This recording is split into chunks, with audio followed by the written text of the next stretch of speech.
आपको विधि बताई जाती है कि कुपात्र को दिया हुआ दान व्यर्थ है, सुपात्र को दिया हुआ दान आपका फलता है। अब जैसे हम पहले साधना किया करते थे, पहले भी करते थे हम पूजाएं, क्योंकि भक्त आत्मा जो अच्छी आत्माएं हैं वो भक्ति बिना रह नहीं सकती, और उसके लिए काल ने बहुत लंबे चौड़े जाल फैला रखे हैं कि एक सत साधना ना करके परम संत के पास ना जाके नकली गुरुओं के पास ये कितने बैठे रहो, कहीं धक्के खाते रहो, भटकते रहो, अंत में इन्होंने पशु बनना ही बनना है, यहां से जा ही नहीं सकते। तो तब हम साधना करते थे तो हमारे पूर्व जन्म के संचित जो संस्कार थे, प्रारब्ध में जोड़े गए थे, उस प्रारब्ध वश पुनः से हमें लाभ हो रहा था। जैसे कक्षा में पास हुए, फिर विवाह हुआ, रोजगार मिल गया, संतान हुई, तो हम ये सोचा करते थे हमारे को इन भगवानों ने मौज कर दी। कौन से भगवानों ने? बाबा श्याम जी ने, हनुमान जी ने, श्री कृष्ण और शंकर भगवान और विष्णु जी ने। हम ये सोचा करते थे इन भगवानों की हम पूजा कर रहे, इन ने ठाठ कर दिए या मौज मचा दी। अब पता चला कि ये भगवान तो ये कुछ भी ना कर सकते, ये तो जो आपका दिशा कर्म से वैसा ही दे सकते हैं। हम जाते थे बाबा श्याम जी पे, सालासर हनुमान जी की पूजा में, तो कोई सुख होता था तो 100 गुण गा करते, वहां और बैठे होते, आज मुझे ये लाभ हो गया है, सालासर आनते मैंने ये फायदा हो गया, और वहां 10 और मिल जाते बताने वाले कि हमें भी ये लाभ हो गया, हमें भी ये लाभ हो गया। तो वहां उस पत्थर पर कति फेट होते चले गए, सही यहाँ कोई न कोई लाभ सबको हो रहा है, और वो हो रहा था पिछले पूर्व जन्म से। तो इस प्रकार हम भ्रमित कर रखे थे काल भगवान ने बिना ज्ञान के। अब ज्ञान हो गया, पता चला हुआ मूर्ति के लाभ करेगी, बता कुछ नहीं कर सकती, वह बोल सकती ना, कोई बता सकती ना। आप पर बांटे जाओ खड़ा खड़ा वहां पर, वो तेनों भी ना कह सकती भाई तू नू कर ले, कुछ साधन तो बता दे, वो भी नहीं बता सकती वह। और भगवान कृष्ण विष्णु हमें मिले नहीं,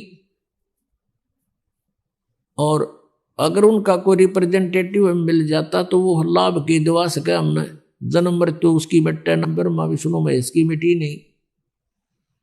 और कर्मदंड भगवान विष्णु और शंकर ने भी भोगना पड़ा, अपने किए कर्म का भोग। तो हमारे प्रारब्ध के कर्मों के यानी आने वाले आपदाओं को नाश नहीं कर सकते, बचाव नहीं कर सकते। तो अब तत्व ज्ञान की रोशनी से हमें पता चला। तो कुछ पाप ऐसे होते हैं, कुछ आपदाएं ऐसी होती हैं जो धर्म से भी टलती है। ये परमात्मा पूर्ण ब्रह्म कबीर भगवान जी हमारे साथ साथ रहते हैं। कबीर परमात्मा कहते हैं कि जो जन मेरी शरण है ताका हूं मैं दास, और गेल गेल ला गया फिरूं जब तक धरती आकाश। पुण्यात्मा, जो पुण्यात्मा अब भक्ति कर रहे हैं, क्योंकि अब ये प्राइम टाइम है भक्ति का, ये पिछली पीढ़ी है कलयुग में, और अब जो इस शरण में आ जाएंगे वो पार हो जाएंगे, और जो पार नहीं हुए तो वो यहीं रह जाएंगे। यहाँ रह जाएंगे तो अन्य जो साधना आप करती कराते थे उनसे तो यो असंख्य गुना बढ़िया साधना है। यदि आपने यहीं भी रहना है तो भी ये भक्ति आपको घना लाभ देगी। और यहाँ तो महामूर्ख रहेगा जिसको ज्ञान नहीं होगा बिल्कुल भी, और जानबूझ साची तजय करे झूठ ते ने, ताकि संगत है प्रभु सौपन में भी ना दे। अब जिस प्राणी को इतना ज्ञान हो गया फिर वो यहां रह जाएगा, फिर महामूर्ख ही रहेगा। यहां रहेगा किस तरीके से? अंत समय में इच्छाएं घटानी चाहिए हमने बुढ़ापे में, और हम बढ़ाते चले जाते हैं। हमने चलने की तैयारी करनी चाहिए, किसी भी आस्था नहीं रखनी चाहिए पोता और पोती में, द्योते और द्योतिया में। ये इनका अपना काम पूरा हो गया, उनका रोल शुरू हो गया बच्चों का, वो अपने बच्चों ने पाले पोसे, उनके संस्कार फलेंगे। और यदि भगवान से उनको जोड़ दिया गया तो भाग्य में ना होगा तो भी मालिक देगा उनको, रक्षा करेगा उनकी। तो फिर हम ठेकेदार किस लिए बने? तो बुढ़ापे में हमारी दूनी दुर्गति करे युकाल, ना तो कोई हम करने योग्य रहते, इच्छाएं इतनी हो जाती हैं, न्यू हो जा भगवान, फलाने का न्यू हो जा, पोते का न्यू हो जा, पोती का वहां ब्याह हो जा। तो ये समस्याएं हमने घटानी पड़ेंगी अपनी, और ये ज्ञान से घटेंगी, वैसे कहने सुन से नहीं बनती बात। तो क्या बनती है बुढ़ापे में? आया बुढ़ापा बैरी, पड़े परिवार में ममता गहरी। आवे बुढ़ापा बैरी, पड़े परिवार में ममता गहरी। पोता ब्यालो या मन में रहरी, एली करवा जो खड़ी रहेली, करवा जो खड़ी। जो के ठेका ठा लिया, और कोई पूछा नहीं बुढ़ा ने। बच्चे कोई काम करना शुरू करते हैं, बीच में जाकर खड़ा हो गया, नो नहीं भाई नो करो। वो करते होंगे, उन्हें डिस्टर्ब करेगा। अब जो वृद्ध आदमी आज 70-80 साल का हो गया, उस समय जब वो युवा था, जो भी क्रियाएं करता था, उसमें वर्तमान के हर टेक्निक में अंतर हो लिया, तो उस वाली सलाह काम ना दे। और फिर जब वृद्ध हो जाएगा, यो ज्ञान समझ में आ जाएगा, फिर तो परमात्मा कहते हैं, लोभी मन नाम सुमर ले रे, तू जीवित मर ले रे। फिर जीवित मर जाएगा। जितनी जैसी आपकी सोच समझ है, बच्चों को एक बार प्रार्थना करें, और वो कहें कि नहीं पिताजी ऐसा करेंगे, अच्छा बेटा ले देख लो, ऐसा कर लो, फिर अपनी माला लेकर मुंह फेर ले, बात नहीं करे दोबारा। क्योंकि वो बालक नहीं है और परमात्मा उनके साथ है।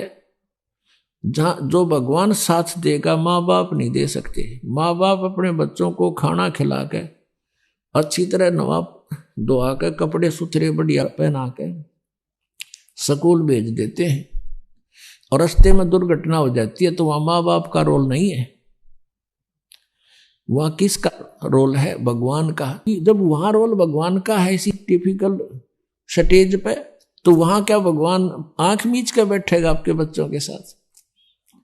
तो पुण्यात्माओं, आत्मज्ञान बिना नर भटके, तो बिना ज्ञान के हम भटक रहे हैं। जब ज्ञान होगा हम बहुत हल्के हो जाएगा बोझ। जैसे सीता जी का ब्याह कर दिया था राजा जनक ने, और विवाह होते ही कुछ दिन के बाद वनवास हो गया।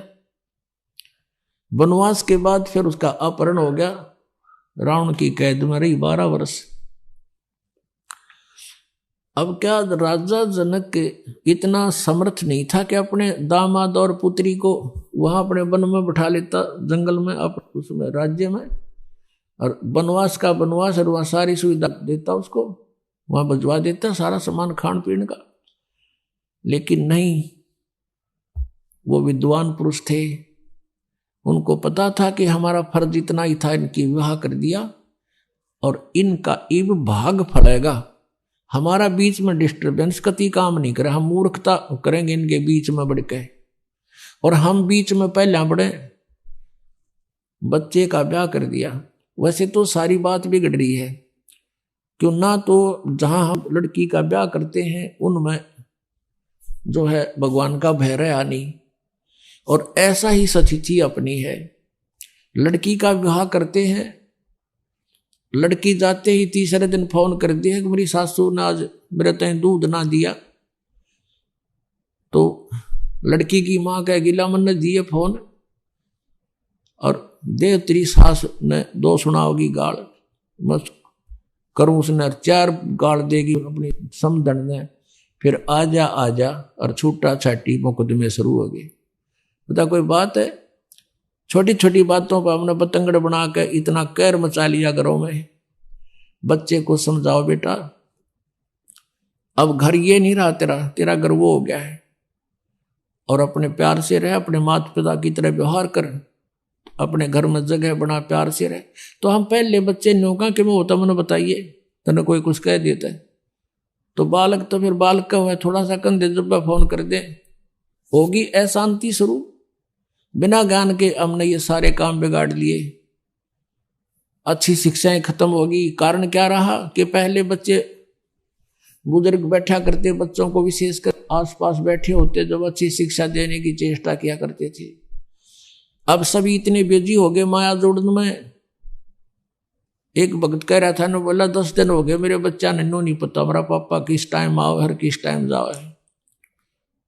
डेली पैसेंजर, पिताजी आओ इतने बालक सोले,